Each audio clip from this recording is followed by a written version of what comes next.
Hello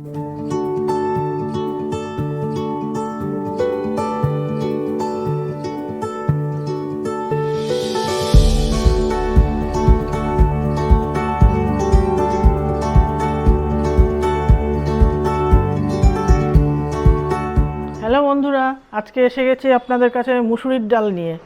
মুসুরির ডালের মধ্যে কী করে রান্না করব, মুসুরির ডালের মধ্যে একটুখানি টমেটো দিয়ে কিভাবে রান্না করব একটু দেখাও।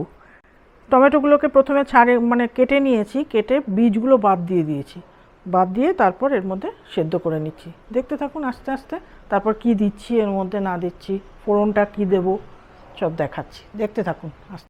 ডালটা প্রায় মুসুরির ডাল সেদ্ধ হয়ে এসছে মোটামুটি, তার মধ্যে এইগুলো ঢেলে দিচ্ছি, আপনার টমেটোগুলো ঢেলে দিয়ে আর একবার সেদ্ধ করে নেবো ভালো করে এটার সঙ্গে একসঙ্গে। একটু সেদ্ধ হয়ে যাক, তারপর কি কি ফোড়ন দেবো সেটা দেখাচ্ছি। গ্যাসটা অন করে দিয়েছি, তেল দিয়ে দিলাম।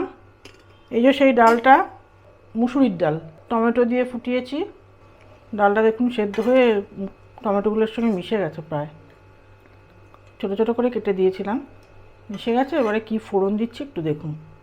প্রথমে একটু কালো জিরে দিলাম, তার সঙ্গে একটু শুকনো লঙ্কা দিয়ে দিলাম, গোটা শুকনো লঙ্কা ছিঁড়ে দিয়ে দিলাম এই যে।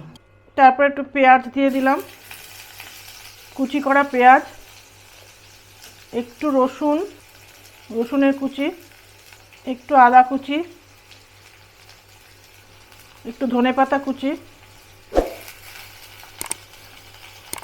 দিয়ে নেড়ে নেব।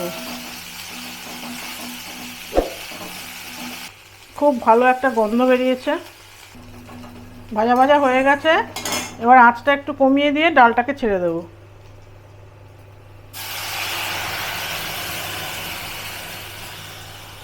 ডালটাকে ছেড়ে দিয়ে একটু হলুদ দিয়ে দেবো, এই যে হলুদ,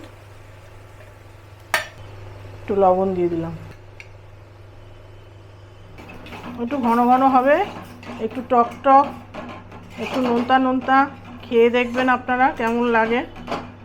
ভালো লাগলে অবশ্যই লাইক করবেন, শেয়ার করবেন, আবার চ্যানেলটাকে একটু সাবস্ক্রাইব করে দেবেন। তাহলে কি আমি নতুন নতুন জিনিসগুলো আবার আপনাদের কাছে নিয়ে আসতে তখনই চলে আসবো আবার নতুন কিছু রান্না নিয়ে। ভালো থাকুন।